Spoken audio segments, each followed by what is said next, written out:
안녕하세요. 저는 결혼 10년 차 주부입니다. 처음 결혼을 하고 안 하던 살림을 배우느라 우왕좌왕 했던 게 엊그제 같은데 벌써 이렇게나 시간이 흘렀네요.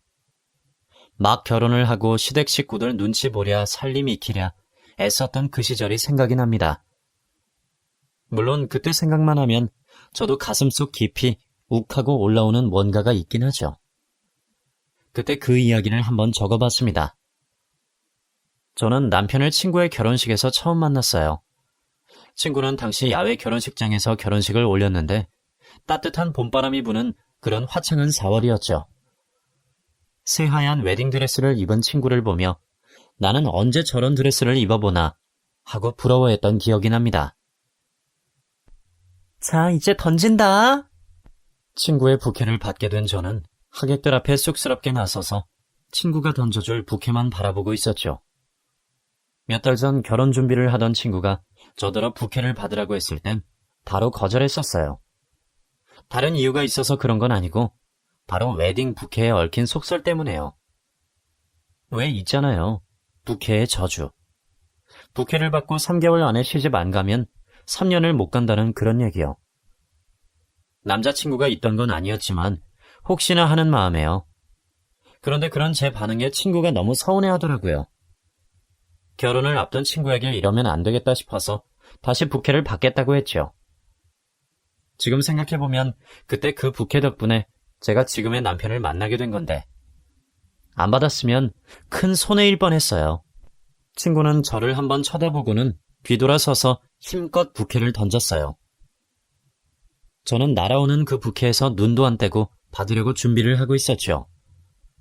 점점 저한테로 날아오는 부케를 조준하면서 뒤로 자리를 옮기는데 그만 신고 있던 구두굽이 꺾이면서 저는 보기 좋게 꽈당하고 말았습니다.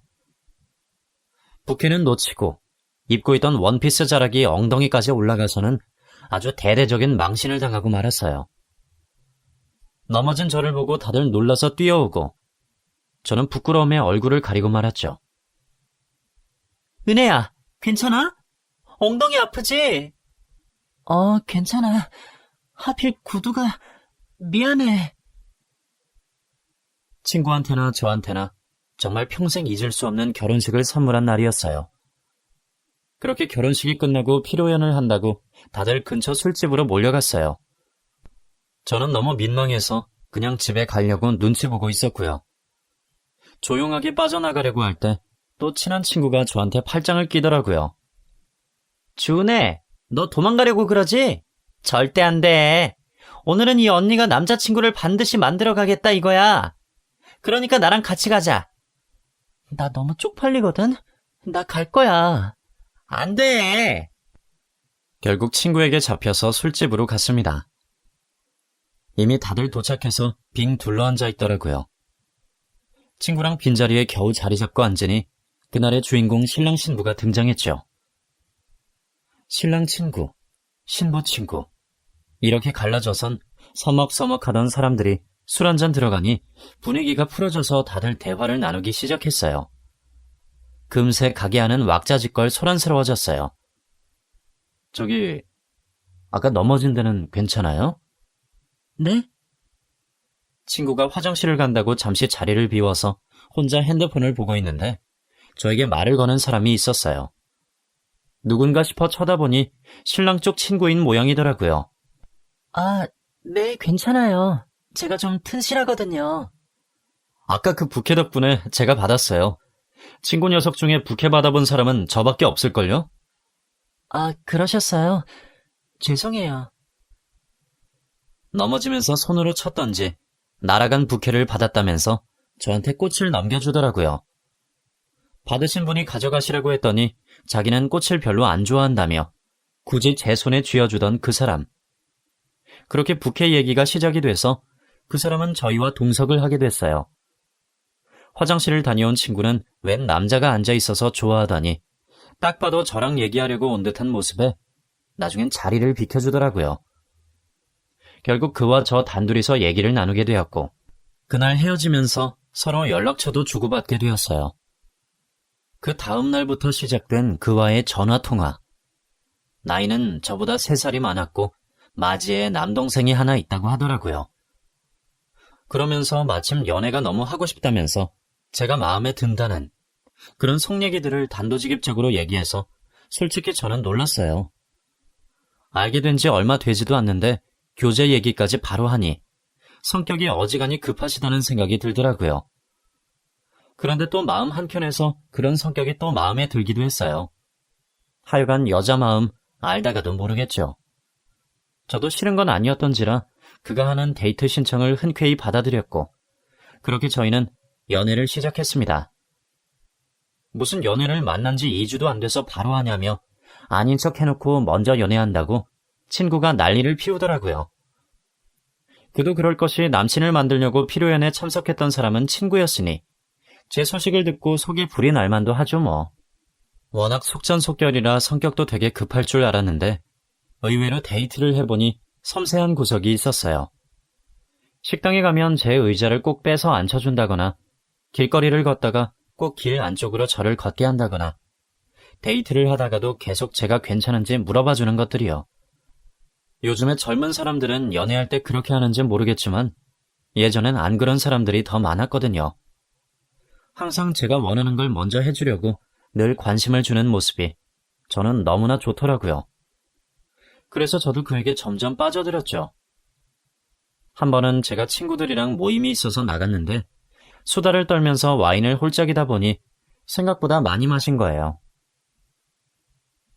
오늘 와인 너무 많이 먹었나 봐. 나 취한 것 같아. 오늘 와인이 단맛이 많이 나서 잘 넘어가긴 했어. 너 괜찮아? 집에 혼자 갈 수 있겠어? 천천히 가보지 뭐. 옷을 챙겨서 일어서니 정신이 핑 돌더라고요. 정신을 다잡고 가방을 잡는데 그 사람이 나타났어요. 은혜씨, 괜찮아요? 석훈씨? 여긴 어쩐 일이에요? 몇 시에 어디서 친구들이랑 보기로 했다고 문자를 주고받았었는데 이렇게 찾아올 줄은 꿈에도 몰랐어요. 그렇게 짠 하고 서프라이즈로 나타난 그 사람은 친구들과 인사를 나누고 그날 우리가 먹은 음식값을 대신 계산까지 해줬습니다. 그러곤 저를 에스코트해서 가게 앞 정차해놓은 차에 저를 태웠죠. 얘들아, 나 먼저 갈게.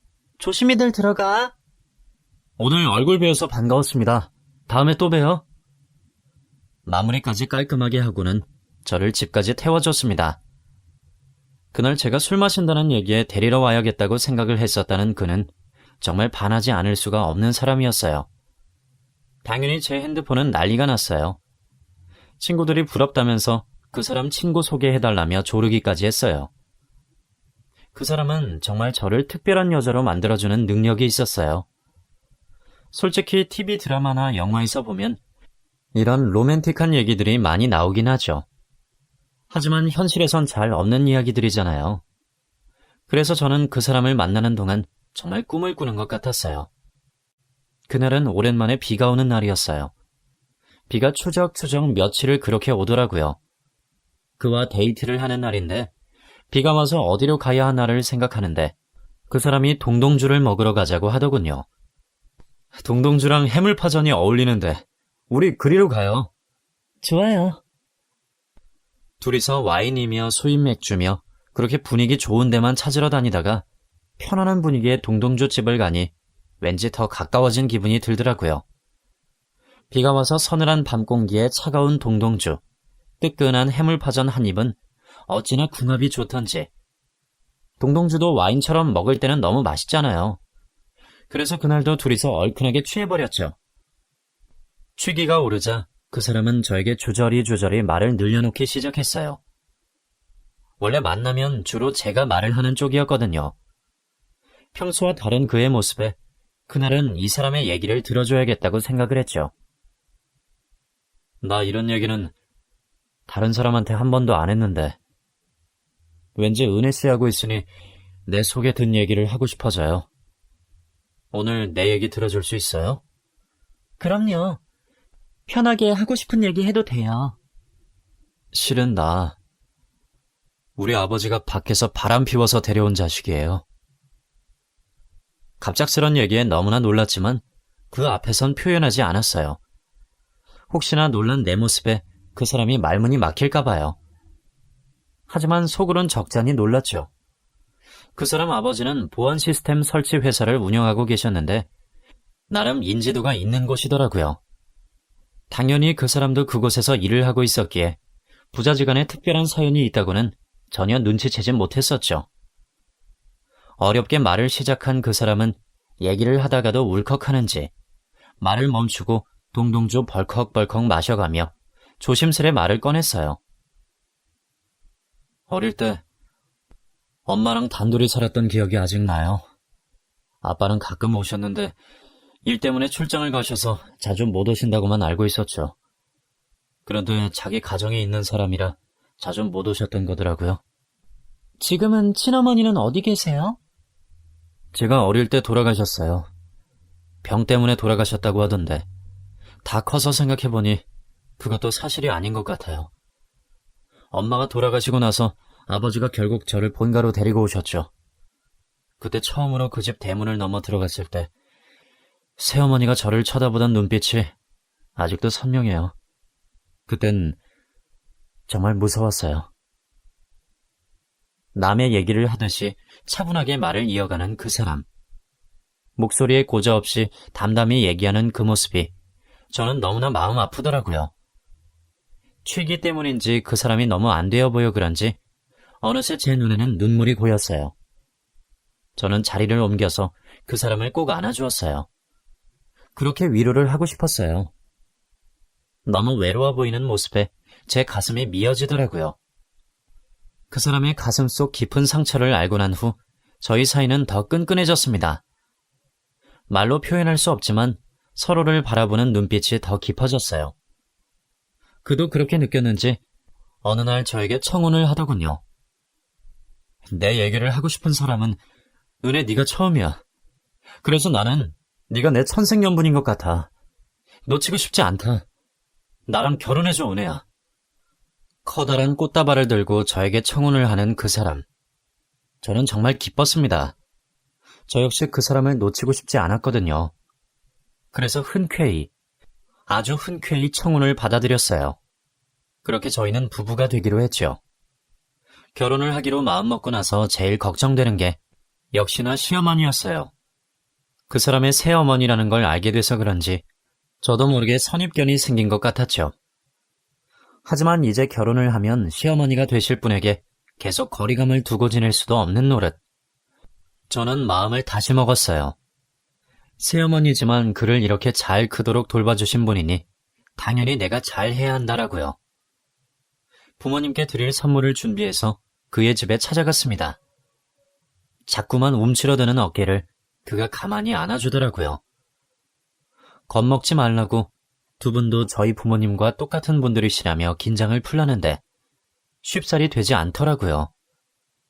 드디어 그의 집 현관을 들어서고 거실에 앉아 계시는 어머님과 아버님. 안녕하세요. 처음 뵙겠습니다. 주은혜라고 합니다. 아, 은혜양. 우리 석훈이한테 얘기 많이 들었어요. 어서 와요. 인사를 드리니 그의 아버님이 반갑게 맞아주시더군요. 그리고 바로 시어머니의 말이 이어졌죠. 뭘 이런 걸 다 사왔어요. 오느라 고생했어요. 앉아요.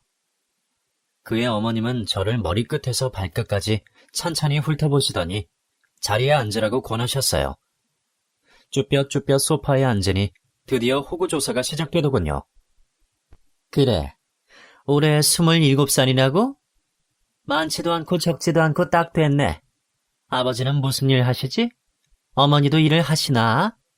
대학은 어디 나왔는지, 동생은 무슨 일 하는지, 아버지는 연봉이 어떻게 되시는지 등등등 질문이 계속 이어졌어요. 저는 취조받는 기분으로 답을 했고 곁에 있던 그 사람과 아버님은 난처한 표정을 짓고 있었죠. 그리고 이어진 질문. 우리 석훈이 만나기 전에 연애는 몇 번 해봤어요? 깊은 사이까지 갔나? 어머니! 아이, 얘가 왜 소리를 지르고 그래? 결국 그 사람은 그 자리에 더 있지를 못하고 제 손을 잡고 밖으로 나왔어요. 밖으로 나오니 저는 울음이 터져버렸죠. 내가 왜 우는지 모르겠는데 왠지 속이 너무 상해요. 어머니가 과하셨어. 내가 대신 사과할게. 은혜야, 정말 미안하다. 그날 바로 예상했어야 했는데 시어머니와 잘 지낼 생각 따위는 하지 않는 게 좋다라고 말이에요. 하지만 그때는 그 사람의 어머니니까 잘 보여야 한다는 생각만 했었고 이 사람과 결혼을 하려면 내가 감수해야 한다 라고만 생각했던 것 같아요. 내가 아랫사람이니까 당연하다라고 생각했던 거죠. 그 사람 부모님께 인사를 하러 가는 걸 알고 계셨던 저의 부모님은 제가 집에 들어가자 어떻게 되었냐고 예비 사돈들 성격은 어떠한지 궁금한 것들을 물어보셨지만 그날 그 집에서 있었던 일들을 저는 아무것도 얘기할 수 없었어요. 그냥 잘해주셨어 라고만 말을 하는 저한테 더는 물어보시지 않으셨고 저는 또 제 방에 들어가서 눈물을 쏟아냈어요. 그렇게 속상하면서도 결혼을 물릴 생각은 안 들었어요. 콩깍지가 제대로 씌어 있었나 봐요. 저희는 양가 어른들께 결혼을 허락받고 상견례를 준비했어요. 왠지 시어머니의 성향을 한번 경험해서 그런지 상견례 날 걱정이 많이 되었죠. 상견례 날 괜찮겠지? 나 어머님 너무 무서워요. 무섭긴 그냥 표현을 무뚝뚝하게 하셔서 그래. 편하게 생각해. 하지만 혹시나 저희 부모님이 저 때문에 저자세로 나가실까 걱정되었어요. 제가 결혼을 한다니 딸 가진 죄인이라는 말씀을 안 그래도 자주 하시는데 저희 부모님은 맞대응하기보단 피해가는 성향이시라서 더 걱정이 되었죠. 상견례 당일 그런 제 걱정과 달리 분위기가 너무 좋았어요. 시어머님이 말씀을 거의 안 하셨기에 그랬던 것 같아요. 상견례가 무사히 끝나고 그 사람이 넌지시 저한테 얘기를 하더라고요. 거봐, 별일 없지? 혹시 어머님께 무슨 얘기했어요? 아니, 내가 무슨 얘기를 해. 아니라고는 했지만 그 사람이 무슨 수를 쓴 것 같았어요. 일전에 뵀던 어머님 모습과 완전 딴판이었거든요. 알게 모르게 신경 써주는 그가 정말 고마웠어요. 그런 모습을 보니 믿고 결혼해도 되겠다는 생각도 들었죠. 그만큼 그는 저에게 믿음을 많이 줬어요. 드디어 기다리던 결혼식. 그를 친구 결혼식에서 만나서 다시 그와 1년 만에 결혼식장에 같이 서게 되니 정말 기분이 이상하더라고요. 1년 전 저희 둘을 연결해준 친구는 이제 뱃속에 아이를 품고 제 결혼식장에 다시 와주었죠. 은혜야, 너 정말 예쁘다. 드레스가 어쩜 그렇게 잘 어울리니? 진짜 내 친구 최고다. 고마워. 혜영이 네 덕분이야. 나 정말 잘 살게. 모두들 저희의 결혼을 축하해 주었고 많은 사람들의 축하 속에 저희의 결혼식은 성황리에 진행되었어요. 지금 이 글을 적으면서 그날을 회상하니 저절로 미소가 지어지네요. 물론 지금 현재도 너무 좋지만 막 새 출발을 시작할 때 그 설레임들과 젊음들은 다시 느껴보고 싶어요. 할 수만 있다면. 저희는 결혼을 하고 바로 본가로 들어가서 신혼을 시작했어요. 결혼 전에 합가한다고 얘기했더니 엄마가 많이 반대하셨죠. 옛날도 아니고 요새는 분가도 많이 하는데 왜 굳이 합가를 하냐고요. 엄마는 제가 시댁에 들어가서 많이 힘들어할까봐 염려되어서 더더욱 반대를 하셨는데 그 마음을 다 알면서도 저는 합가를 하기로 결정을 했어요. 왜냐하면 그 사람이 저에게 부탁을 했기 때문이었어요. 아버지가 지금 간암 투병 중이셔. 뭐? 지난번에 집에 인사드리러 갔을 때 전혀 편찮으신 내색이 없으셨는데? 그날은 네가 인사를 온다고 하니 티를 안 내시려고 애쓰신 거야. 그 사람은 아버지가 지금 많이 편찮으셔서 당분간 우리가 함께 있어주자고 했어요. 치료를 하고 계시긴 한데 의사 말로는 예후가 좋지 않다고 해서 오래 계시진 못할 것 같다면서 자기가 결혼을 하고 나면 아버진 경영권을 물려주시고 집에서 건강을 돌보실 계획이라는 얘기를 보태며 부탁한다고 하더군요. 그에겐 친어머니도 돌아가신 상황에 하나 남은 아버님도 병투병 중이시니 마음이 많이 아팠어요. 그럼 우리가 당분간 함께 있어드려요. 같이 지내면서 우리 아버님이랑 좋은 추억 많이 만들어요. 그렇게 저의 신혼이 시작이 되었어요. 시어머니는 작정이나 한 듯이 저에게 시집살이를 시키셨고 어느 정도 각오는 하고 들어갔지만 이 정도일 줄은 몰랐습니다.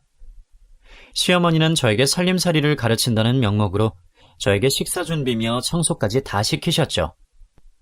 처음에는 시집을 왔으니 당연히 해야지 하는 마음이었지만 사실 친정집에 있을 때도 안 하던 것을 하는 것이 여간 힘든 게 아니었습니다. 더군다나 제가 살던 살림도 아닌지라 모든 것이 낯설고 불편했죠. 집안일을 도와주시는 이모님들께서도 굳이 제가 도와줄 것이 없다고 하는데도 시어머니는 꼭 저를 불러서 뭘 시키셨어요. 오늘은 백숙을 먹자, 오늘은 열무김치를 담궈 먹자 등등. 유독 시어머니는 먹는 것에 집착하셨는데 한 번 식탁 위에 올라온 반찬은 안 드시는 걸로 유명하다고 하시더군요. 한 번은 손도 안 댄 반찬을 그날 저녁에 다시 올렸다가 난리가 난 적도 있다고 하더군요. 이거 낮에 올라왔던 반찬이잖아. 이걸 또 올려? 아유, 사모님 죄송해요. 손 안 대시기에. 손을 왜 안 댔겠어? 먹기 싫으니까 안 됐을 거 아니야? 생각을 해보면 몰라? 죄송합니다, 사모님. 일하시는 분들도 시어머니 식성을 맞추는 게 여간 힘든 게 아니라고 했어요. 그런 일화들을 듣는데 숨이 턱하고 막히더군요. 사실 저는 라면 물도 하나 못 맞추는 사람이었거든요. 학교 다닐 때야 공부만 하고 친정엄마가 다 해주시니 제가 할 일이 없었고 대학 졸업하고는 바로 취업해서 일을 했고 그러고는 지금 남편을 만나서 바로 결혼을 한 거다 보니 그렇다고 요즘 시대에 신부 수업을 받겠어요? 뭘 하겠어요? 요리는 취미 자체도 없었기에 큰일 났다 싶더군요. 그나마 이모님들께서 거의 다 하시고 저는 뭐 밥상 차리고 치우는 걸 돕는 그 정도였어요. 그런데 어느 날 시어머님께서는 예, 언제까지 그렇게 아무것도 안 하고 있을 거니? 라고 하셨어요. 네? 집안에 며느리가 들어왔으면 며느리가 차리는 밥상을 받는 게 당연한 거 아니니? 아, 네, 노력하겠습니다. 노력할 게 아니라 내일부터 아침밥은 네가 준비해 보도록 하렴. 제가요? 시어머님은 대답 대신 저를 흘겨보시는 걸로 대답을 대신하셨습니다. 다음날 새벽 4시부터 일어나서 저는 밥을 지었어요. 전날 밤에 인터넷으로 검색하고 또 검색해서 찰지게 밥 짓는 법을 공부했죠. 아버님 건강이 안 좋으셔서 특히나 밥에 더 신경을 쓰는 집이었어요. 정말 꼭두새벽부터 일어나서 밥 물을 맞추고 밥을 지어놓고 이모님들께 여쭤서 시부모님들이 좋아하는 반찬과 국을 끓였어요. 시어머님은 저를 골탕 먹이려고 작정을 한 건지 집에서 상주하시는 주방 이모님을 휴가를 보내셨더군요. 다른 이모님 한 분은 아침 7시는 되어야 출근하시는데 그땐 이미 가족들이 식사를 하시는 시간이라서 이모님은 밥상 차리는 것을 도와주셨어요. 오로지 제가 다 준비해야 했죠. 시어머니 몰래 반찬을 시킬까, 친정엄마한테 부탁해서 반찬을 좀 해달라고 할까 오만 생각이 다 들었지만 어차피 한번 부딪힐 건데 그냥 해보자 마음먹고 저 나름 최선을 다해서 밥상을 차렸습니다. 아침 식사 시간, 시아버님께서는 제가 한 음식들이 입에 맞으시는지 아가, 정말 네가 다 차린 거니? 너무 맛있구나. 아버님 정말요?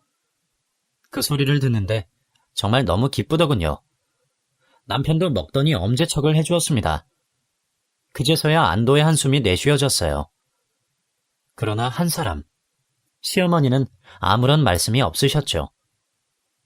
어머님, 입맛에 맞으세요? 뭐 특별한 거라도 있니? 늘 먹는 반찬의 국이지 뭐. 말씀은 그렇게 하셨지만 맛이 없다는 말은 안 하시더라고요. 저는 그날 드디어 하나 해냈다는 성취감에 너무 기분이 좋았어요. 밤새도록 찾은 레시피가 이렇게 도움이 될 줄은 몰랐죠.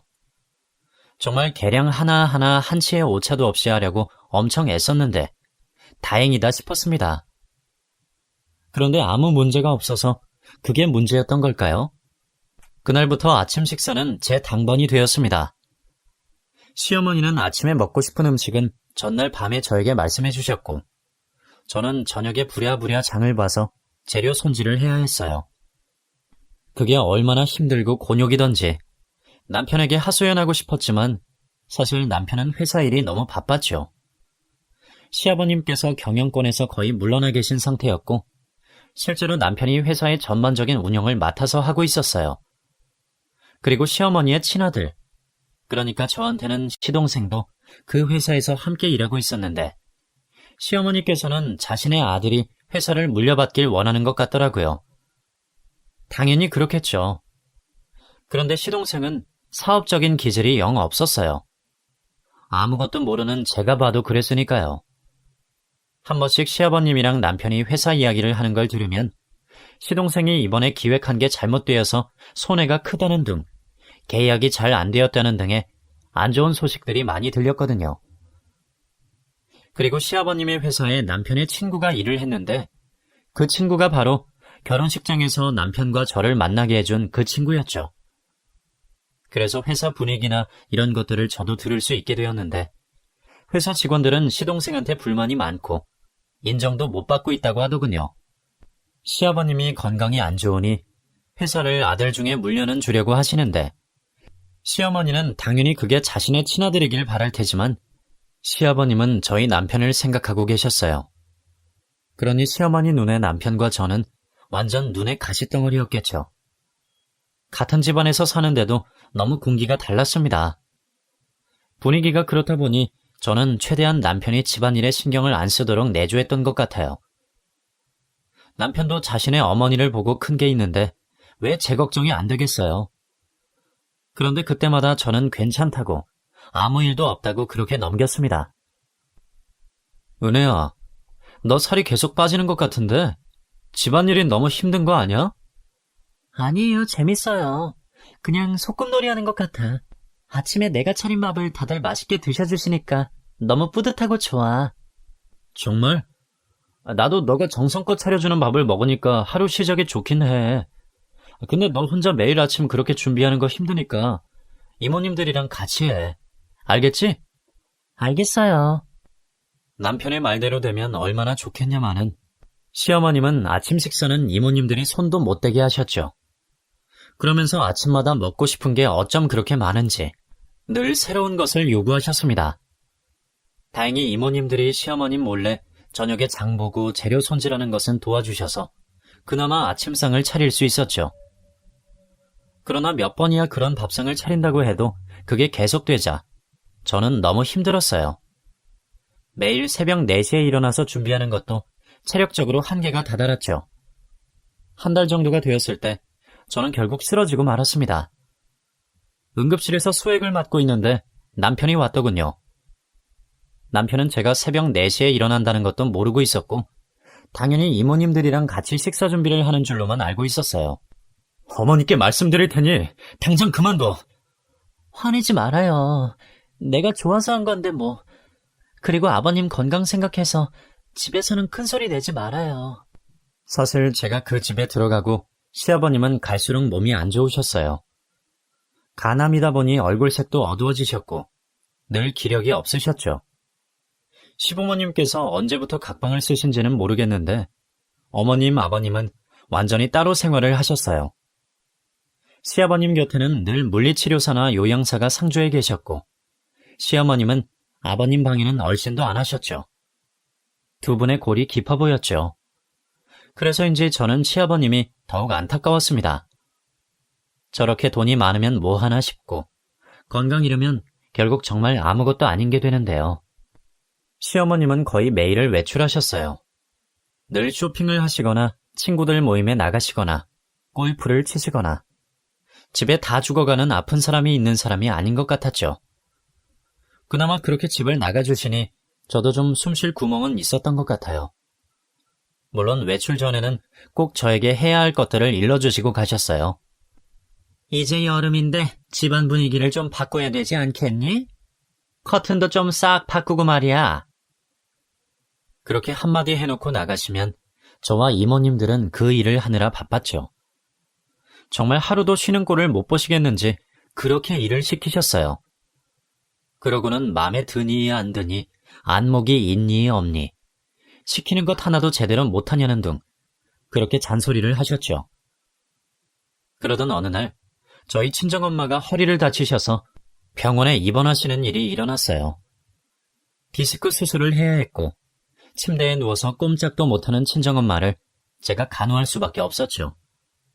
그랬더니 시어머님이 노발대발 난리가 났어요. 아니, 출가 외인을 불러서 병간호를 시켜? 집에 시아버지가 아파서 누워있는데 어딜 가서 누굴 간호하겠다는 거야? 그렇게 소리를 지르는데 그동안 잘 참아왔던 서러움이 폭발했습니다. 다른 사람도 아니고 친정엄마 일이라서 감정 조절이 안 되었던 것 같아요. 그날 처음으로 울면서 남편에게 전화를 걸었어요. 남편은 저를 달래주면서 은혜야, 신경 쓰지 말고 오늘은 장모님 옆에서 같이 있어드려. 자고 와. 알겠지? 어머님, 난리 나실 텐데. 내가 알아서 할게. 이따 퇴근하고 장모님 병원에 들릴게. 네, 고마워요. 그날 저녁 남편은 퇴근하고 친정엄마 병실로 찾아왔습니다. 남편이 아는 의사가 있는 병원이라 수술 날짜도 빨리 잡혔고 또 남편이 친정엄마 불편하실까봐 병실도 좋은 곳으로 잡아주었어요. 간병인도 붙여주었고요. 장모님, 수술하시면 괜찮다고 하니 걱정 마시고 이참에 여기서 요양한다고 생각하세요.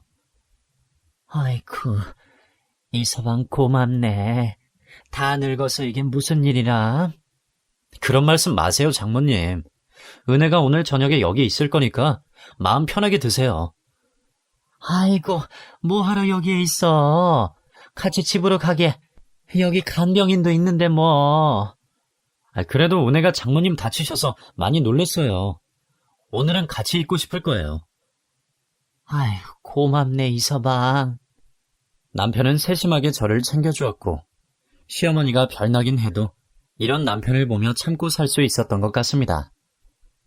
그날 이후 남편이 뭐라고 했는지는 몰라도 시어머님은 남편 앞에서는 저한테 아주 잘해주시더군요. 하지만 남편이 없으면 여전히 저에게 쌀쌀맞게 대하셨어요. 예전보다 더 지능적으로 저를 괴롭히더군요.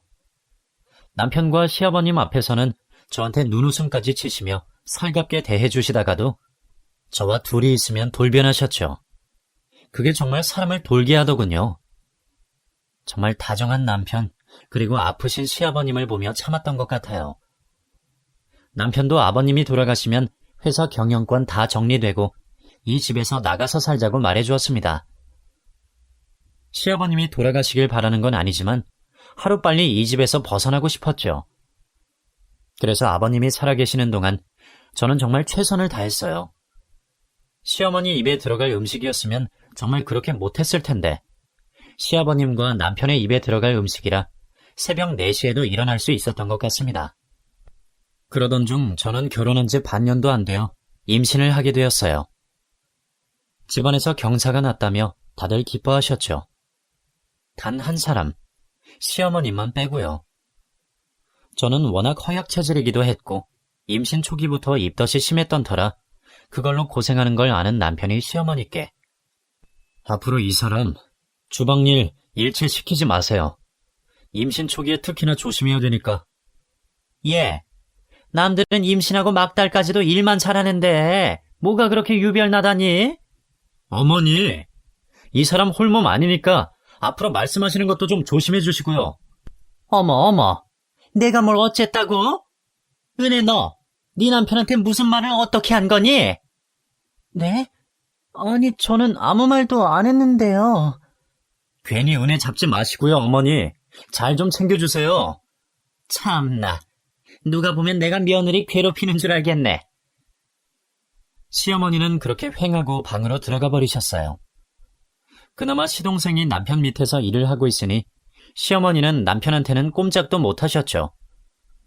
그 와중에 시동생은 또 사고를 쳐서 회사에 막대한 피해를 입혔고 그 사고 때문에 시어머니는 더더욱 남편에게 아무런 말도 못했어요. 오로지 남편이 없을 때 저를 괴롭히는 게 낙인 것 같았어요. 제가 임신하고 안정기에 접어들 때쯤 시아버님은 급격히 건강이 안 좋아지셨고 급기야 병원에 입원을 하셨습니다. 그리고 며칠 지나지 않아서 운명을 달리하셨죠. 시아버님이 오래 사시지 못하는 건 알고 있었지만 그렇게 갑자기 떠나버리시니 정말 너무 슬펐습니다. 그래도 가족들이 모두 마음의 준비를 했던 터라 장례는 차질 없이 잘 진행되었습니다. 저는 배가 불러서 힘들었지만 시아버님 마지막 가는 길을 그렇게 배웅해드렸어요. 3일장까지 다 치르고 며칠 뒤, 온 가족들이 둘러앉아서 회사 고문 변호사를 통해서 시아버님 유언장을 듣게 되었어요. 회사 대표직은 저희 남편에게 위임되었고, 시동생은 계열사 하나를 맡은 지사장이 되었습니다. 시어머니는 입이 귀에 걸렸고, 시아버님 살아생전에 자기 아들한테 계열사 하나 달라고 그렇게 요구하시더니 그걸 이루신 거였어요. 그래도 시동생도 아들이니 아버님께서도 그렇게 먹고 살 거는 마련해 주셨겠죠. 시어머니도 시동생도 새어나오는 웃음은 참을 수 없나 보더군요. 둘이서 눈을 마주치며 웃는데 모자가 참... 아휴... 은혜야, 홀몸도 아닌데 장례 치른다고 고생했어. 당신이 고생했죠. 상심이 크죠. 아버님 좋은 데 가셨을 거예요. 그래. 그동안 정말 고생 많았어. 아버지 병간호한다고. 내가 뭘 한 게 있다고요. 아버지 때문에 지금까지 큰 소리 안 내고 잘 참고 산 거 다 알아. 정말 고마워. 남편은 제 시집살이를 어느 정도는 눈치로 알고 있었나 보더군요. 더 이상 이 집에 살 이유도 없고 우리도 분가하자. 1년도 안 되는 결혼 생활. 너무 힘들었던 기억밖에 없는데 그래도 버티게 해준 남편에게 고마웠어요. 그렇게 저희는 분가를 준비했고 시어머니도 막지 않으셨죠. 이제 아버님이라는 연결고리도 없고 자신의 친아들이 그토록 원하시던 계열사 사장직도 떡하니 받았으니까 말이에요. 이사 날짜를 잡아놓고 있던 어느 날 시어머니는 점심으로 비빔밥이 먹고 싶다고 하시더군요. 그날 점심에는 메밀국수를 먹자면서 그렇게 준비를 시키더니 갑자기 비빔밥이 먹고 싶다뇨. 속에서 우라통이 올라왔지만 이제 곧 이 집에서 나가면 이것도 마지막이다 싶어서 원하시는 대로 비빔밥을 준비했습니다. 그리고 밥을 먹으려고 하는데 비빔밥에 계란이 왜 이래? 네? 계란이 너무 익었잖아. 이게 반숙이니? 어느 누가 봐도 반숙이었어요. 그런데 그렇게 우기시더군요. 아, 그럼 어머님 계란 다시 해드릴게요. 그건 저 주세요. 하며 제가 시어머니 밥에 있는 계란을 덜어서 제 그릇으로 옮기려는 순간 시어머니가 제 손등을 탁 치더니 아니, 버르장머리 없이 어디 시어머니 밥에 손을 대? 아니, 어머니 계란 바꿔드리려고. 어디서 말대답이야? 너 내가 지금까지 봐주니까 사람 우습게 봤지? 남편 믿고 까부는 거야 뭐야? 이제 다 필요 없어.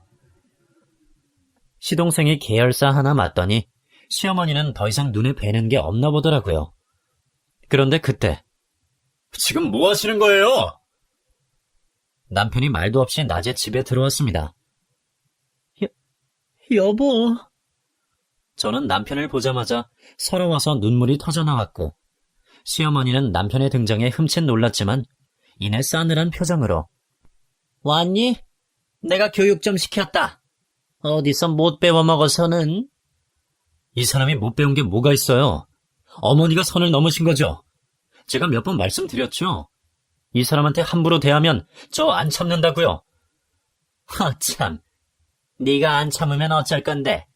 니네 아버지도 돌아가신 판국에 우리가 다시 볼 일이나 있겠니? 드디어 속마음을 내비치는 시어머니. 남편은 얼굴이 울그락불그락해져서는 아, 그래요? 그렇군요. 2번 다시 볼 일 없게 해주죠. 남편은 제 팔을 잡고 당장 이 집에서 나갈 거라고 했고 시어머니는 그러거나 말거나 태연하게 밥숟가락을 뜨더군요. 그때 남편이 말했습니다. 참, 지석이한테 넘기기로 했던 그 계열사 말이에요. 그거 다시 본사로 합병하기로 했어요. 뭐라고? 지석이한테 무슨 회사를 맡기겠어요. 주주들 반발이 심해서 내일 주주총회가 열릴 겁니다. 합병으로 가닥이 잡힐 것 같네요. 그래도 아버지 유언이라 그렇게 하려고 했는데 오늘 어머니 태도를 보니 그럴 필요가 없겠네요. 그게 무슨 소리야? 지금 유언을 어기겠다는 거야? 법적으로 문제되는 거 몰라? 아, 모르셨구나. 아버지 유언장 마지막에 그렇게 적혀 있어요. 모든 총괄 경영은 대표인 저의 결정에 따른다. 그 총괄의 계열사도 포함이에요. 뭐라고? 그러게, 마음을 좀 곱게 쓰지 그러셨어요. 주주총회가 열려도 대주주인 제가 막으면 막을 수야 있겠지만 굳이 그럴 필요가 있겠나 싶네요. 석훈아, 내가 잘못했다. 내가 사과하마. 제발 네가 좀 막아다오. 아니요. 오늘 이 꼴을 보니 더욱 확고해지네요. 시어머니는 바닥에 털썩 주저앉아서 엉엉 울었고 제발 자기 아들 좀 살려달라고 애원하셨어요. 하지만 남편은 제 손을 잡고 뒤도 돌아보지 않고 그 집을 나와버렸죠. 결국 남편 말대로 계열사는 합병되었고 시동생은 지방으로 발령이 나버렸어요. 그 후로 시댁과는 아예 왕래를 하지 않았고요. 그렇게 10년의 세월이 흘렀습니다. 저와 남편은 아들 하나, 딸 하나를 낳고 잘 살고 있어요. 1년도 안 되는 시집살이였지만 그래도 남편이 저 대신 시원하게 복수를 해주어서 속병 없이 아이도 잘 낳고 산 것 같아요. 여기에서 사연을 듣다 보면 제가 한 시집살이는 시집살이도 아닌 사연들이 많던데 제가 느낀 건 남편한테 무조건 이야기를 해야 된다는 거예요. 참지 마시고 꼭 남편한테 이야기해서 알게 하세요. 참는 게 능사는 아니더라고요. 하여튼 두서없는 저의 사연을 들어주셔서 감사합니다. 저녁에는 많이 춥네요. 감기 조심하세요.